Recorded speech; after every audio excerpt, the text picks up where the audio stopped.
In today's video, we're going to show you how to fix the Turtle Beach Stealth 600 USB transmitter if it's not working.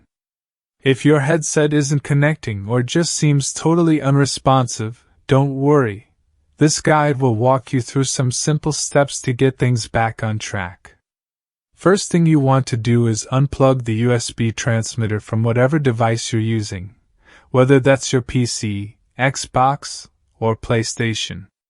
Then try plugging it into a different USB port.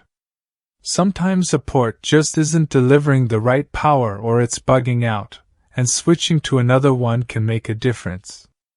Once you've done that, turn on your Stealth 600 headset. Give it about a minute to see if it reconnects. The headset and transmitter are supposed to auto-pair, so you don't have to press anything, just wait. Now here's what you're looking for.